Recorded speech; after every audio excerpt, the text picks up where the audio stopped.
asalaamaaleykum mbokk yi di leen di njëkk jégalu ci retard bi lu ko waral je crois que yéen ñëpp xam ngeen ko mooy ndox bu bëri ji ñu ngi masawu nag askanu Sénégal ñu leen di masawu leen di ñaanal tamit yàlla mën leen dimbali ba ñu nekk ci ndox ñi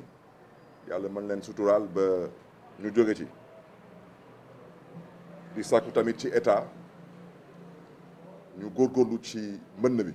parce que suñu xaalis dañ koy fay di fay l'impôt donc wax dëgg yàlla nañu def seen kéem kattan ba mën a jàppale ñenn ñi ci lu ñuy dund.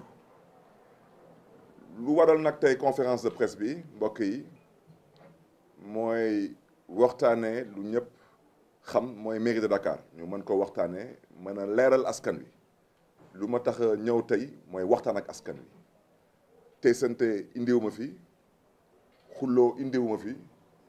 parce que képp kuy sénégalais da ngay wax te yàlla tax même soo àndulee ak Barthélémy Diaz yow di nga xam ne ni que lu ñu def askanu Dakar teguñu ko ci yoon te may biiralaat wax ji jaay doole amul place ci démocratie suba.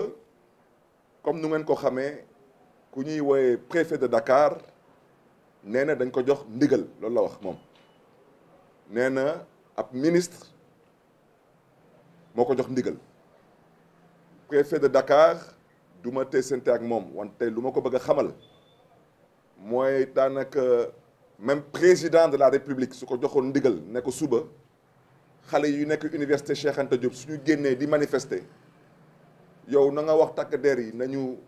tirer à balles réelles seen kaw doo ko def parce que l'acte est illégal donc préfet su taxawee bind bataaxal wax kii di maire intérimaire de Dakar que dama bëgg nga woote réunion du conseil municipal lu ma bëgg a wax mooy préfet lettre boobu dafa illégal ci lettre boobu lu préfet wax di ko jëmale ci maire intérimaire de Dakar nee na ko dama bëgg nga convoquer lu ñuy woowee session extraordinaire te Sénégal dama bëgg a wax ci leer parce que cuune dañ fi xaw a bëri lii mooy suñu alxuraan lii mooy suñu bible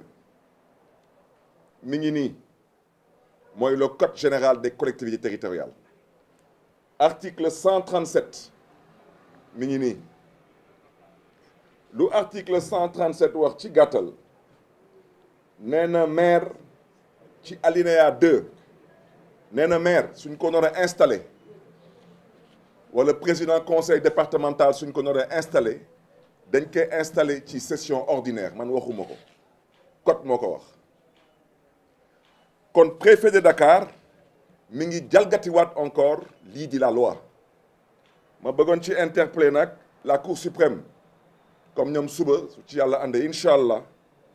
suba ñoom dinañ toog dinañ examiner suba benn requête boobu nag defuma ko rek parce que soi-disant dafa am lu ma namm ci mairie de Dakar nammuma ci dara parce que tey yàlla suturaal na ma te yàlla teg na ma ci beneen mission te maa ngi sant yàlla wante su ma baat ci kaw Dakar fii laa juddoo Dakar fii laa yaroo Dakar fii laa dëkk Dakar mooy suñu Dakar te askanu Dakar dama fal te ci turu askanu Dakar aw ma droit toog di seetaan certains guñaafier taxaw fii ne dañuy foqati le vote du peuple de Dakar du ma ko seetaan. kon nag su ma warugar mooy ma góorgóorlu ba fu mbaxane doone benn ma dem te yëkkati fa ay kàddu wala jëbbal leen ay bataaxal ci turu askanu Dakar ne leen lii mooy jaay doole bi kon nag maa ngi sàkkuwaat ci conseil municipal bi ñu bàyyi xel ci lu may wax parce que ci gàttal man mënuma wax ci waxu candidature parce que bu ñuy wax ci waxu candidature tegoon naa suma candidature ci kaw table bi ba askanu Dakar fal ma tey ñu may woo di bëgg a waxtaan ak man ci ay candidat mënuma waxtaan ak ñoom te maa ngi leen di jégalu parce que ñii ay mag lañ ci man ñeneen ñi ay kilifa lañ ci man ñeneen ñi di ay xarit ak ay soppe ak tamit ñoom tamit doon ay nawle ci man wante awma le droit di waxaale le vote de Dakar awma droit di jalgati le vote de Dakar te nit ki nu ko waxee tubaab munoo une chose et son contraire daanaka man lu ma dal luñ ma def ko askanu Dakar ñu ngi koy def quasiment juróom-ñetti weer ci ginnaaw man ma muñ ko ànd ci ak askanu Dakar ñun ñëpp ñu joxante loxo gëm yàlla te wóolu yàlla te muñ parce que fii képp kuy jullit yaa xam catholique nga yaa xam musulman nga da ngay julli te nag nit ki sooy jullit da ngay doon nit buy gëm yàlla tamit teg ci wóolu yàlla yàlla ci mbaaxam moo def ba Cour suprême nekk le 18 septembre dañuy àtte injustice bi te ñu am ci yaakaar lu tax ñu am ci yaakaar parce que ñoom ba ñu déggee le 18 septembre le Cour suprême di àtte injustice bi ñu daal di bëgg a waaxu askanu Dakar ak waaxu justice ne dañuy jéem a dëggal seen injustice ak seen illégalité ne dañuy woote réunion du conseil municipal moo tax képp kuy conseil municipal bu Dakar le plus important nag may wax ak ñu jàppee seen bopp ay opposant parce que nag munoo nekk opposant ci mbedd bi ci néeg yi nga bëgg a nekk leneen munoo nekk opposant bëccëg guddi nga bëgg a soppeeku te du ma waxantu wante dama ne lii di le vote de Dakar képp kuy opposant te suba nga teg fa sa tànk na nga ko déggee noonu vous avez poignardé le peuple de Dakar vous êtes complice de cette forfaiture vous êtes complice de ce qu'on a envie de faire et c'est quelque chose d'inédit dans l'histoire politique du Sénégal mais sàkku nag ci askanu Dakar ak ci bépp doomu Sénégal ak foo munti nekk ngeen ubbi seen ay bët te ngeen xool parce que nag nit ñi mënuñu woote démocratie gëm démocratie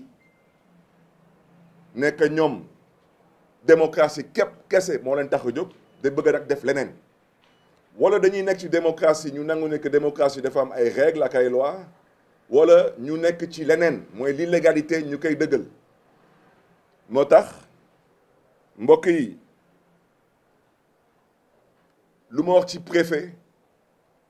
may wax tamit lu mel noonu di ko jëmale chez le maire intérimaire madame le maire intérimaire lu may sàkku ci moom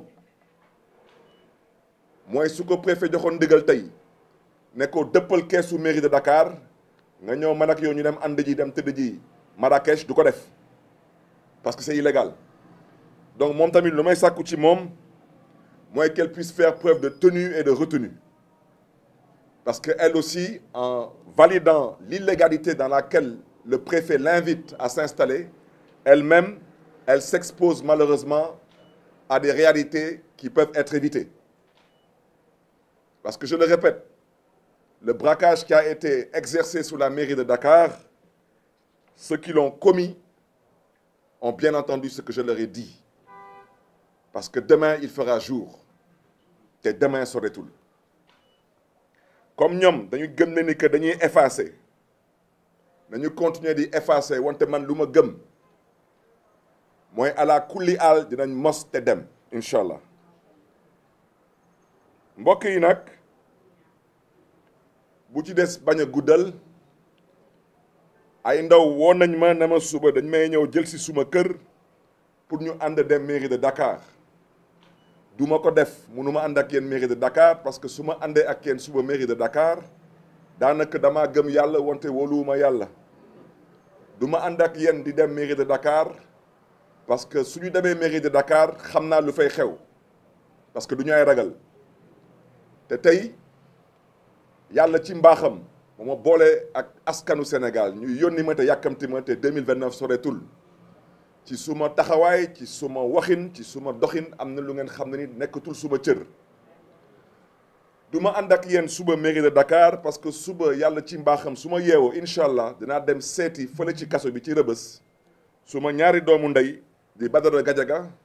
ak Abdou Nguer ma leen di ñaanal parce que ñoom ils méritent mon respect, ma considération et ils méritent aussi mon temps. Kon nañu bàyyi lépp ci loxo justice. À l'heure où nous parlons, la seule personne qui se trouve être une institution qui a le droit à la parole mooy la justice du Sénégal, particulièrement la Cour suprême. Keneen ku fi yàbbi tey ci dossier mairie de Dakar yaa ngi ci complot bi wala yow mi complice nga ci complot bi ma leen di gërëm di leen di sant mbokk yi. Merci d'être venu à messieurs et madame de la presse. Je souhaiterais présenter mes excuses par rapport à ce retard. Et ce retard est dû malheureusement aux fortes pluies enregistrées aujourd'hui sur la ville de Dakar en particulier. Et prier le bon Dieu dans sa miséricorde de bien vouloir assister les populations aujourd'hui.